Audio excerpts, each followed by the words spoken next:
Melbourne's property market is a trap.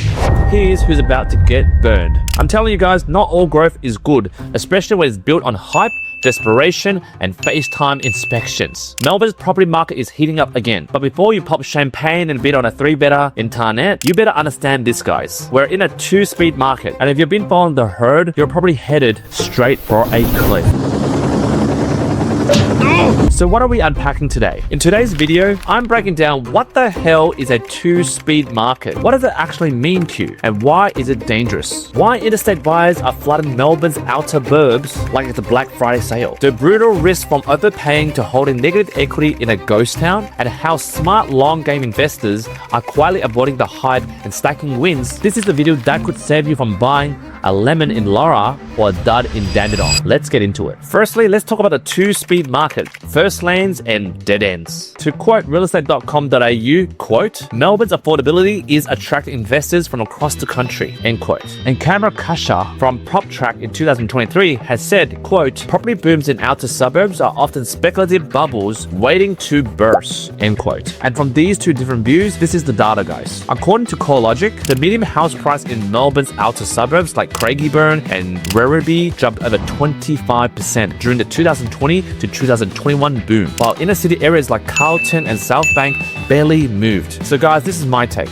A 2-speed market is just the polite way of saying some of you are about to get wrecked. While one part of Melbourne basically booms, the other parts are basically treadmills. And if you bought in the wrong lane, guys, good luck finding a buyer when the music stops. And right now, those who are watching this might be thinking, hey Q, who's fueling this madness? Well, it's not the locals, it's the out-of-towners with zero context and a high-speed Wi-Fi connection. And this is where I'll talk about the rise of the FaceTime investors. Yes, people like you. According to large East Coast buyers agency, they quote, we're hoping a lot of clients invest in Melbourne's hotspots remotely with digital inspections, end quote. And according to the data, guys, ABS Australian Bureau of Statistics says migration data shows over 37,000 people moved to Victoria from out of states in 2022 to 2023. Investment inquiries from interstate rose 46%, with buyers targeting suburbs under $700,000 in fringe areas like Windham Vale and Pakenham.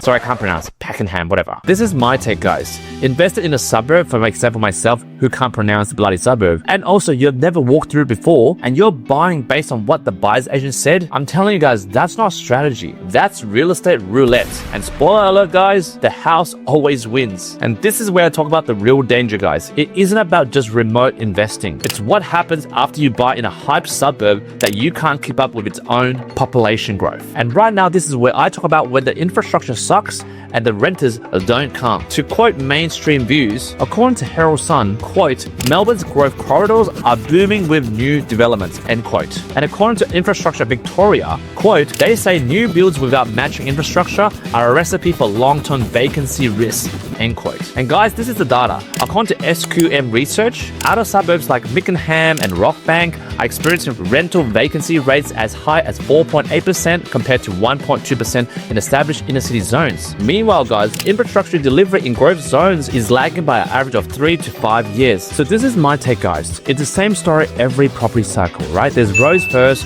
home second, and schools maybe never. But investors rushing to buy, but renters don't. Like suddenly, you're stuck with a property that no one wants to live in. Like I'm talking about the nearest Woolies could be like 50 minutes away through 2 roundabouts and a cow paddock. What I'm trying to say to you guys is buy when there's infrastructure there, not when they say, oh, there will be infrastructure. There's a real difference, guys. So if you think you're holding on to long term and that strategy will save you, well, think again, guys. This isn't just about growth. It's about the kind of growth. And this is the part of the video where I talk about when capital growth becomes capital carnage. According to fill in the blank sponsored Instagram ad by a buyer's agent you never heard of before, quote, oh, suburb X has grown 30% in 2 years.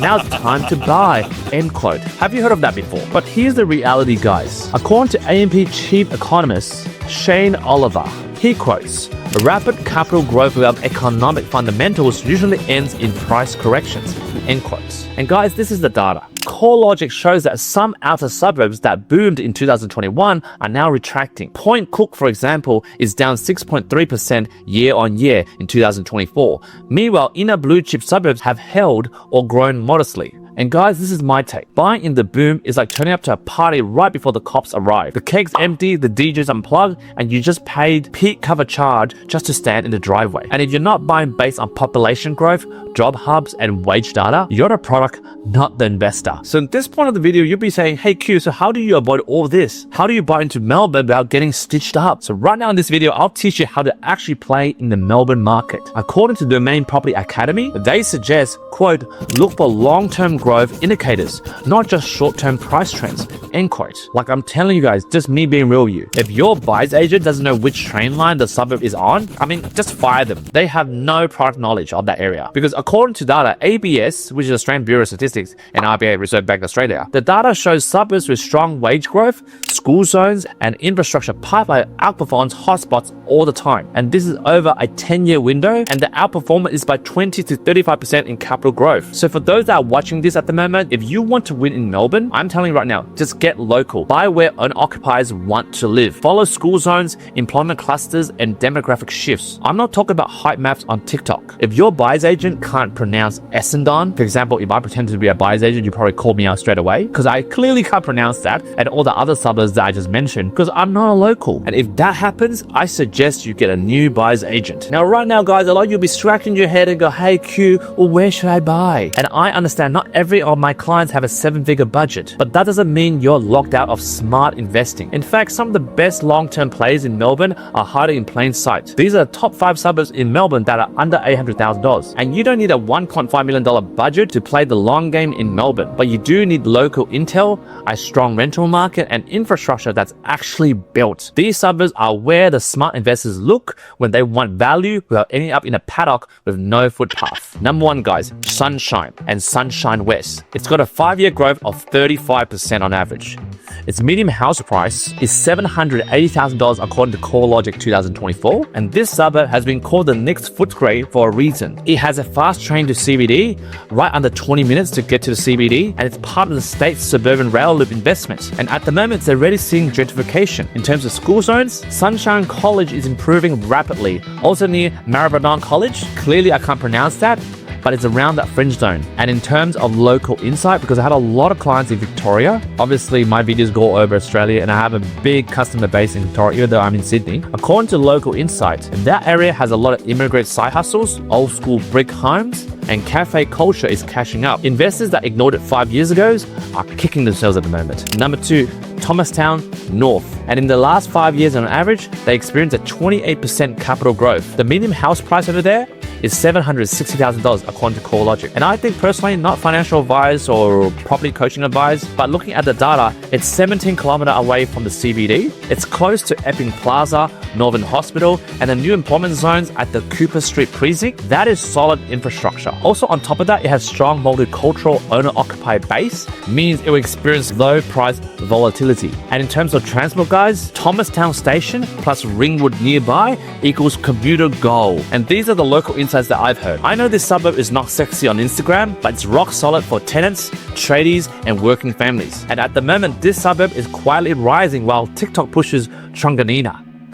And number 3, guys, it's Frankston, Southeast Bayside. And in terms of the 5-year average growth, it has experienced 38% on average. The median house price there is $780,000. Now, for all you guys who want beach culture, if you want a beach suburb that's under $800,000, this is it. Gentrification is real, guys. It's close to Monash Peninsula campus, and Frankston Hospital is experiencing expansion. And on top of that, guys, it's within the suburban rail loop stop. That is a great commuter plus. In terms of school zone, guys, Frankston High School, according to some of my clients that live in Victoria, it's one of the best public schools in Victoria at the moment, and that is a huge value anchor. In terms of local insight, guys, it used to have a rough reputation, but all that is changing right now, guys. Number 4, Rarby, and it's Southwest Werribee. In terms of the 5-year average growth, it has experienced a 30% average capital growth, and the median house price over there is $670,000. At the moment, in terms of why it's so good and placing 4th, is because it's part of the Windham Grove corridor at the moment. It has a direct train access to CBD and the future freeway upgrades. And on top of that, it has major job precincts developing nearby. For example, the Werribee East Employment Precinct. A lot of you Melbourne guys know about that. And in terms of school size, guys, it has a mix of improving schools plus a lot lots of new builds. And according to some of my local clients that live there and work around there, they just tell me, hey Q, if you're gonna buy in this area, just ignore the cookie cutter build at the moment. Don't buy them. I recommend you go for the established homes near the river or Rarby mansion zone. They tell me that that's where the value creeps in quietly. Shh,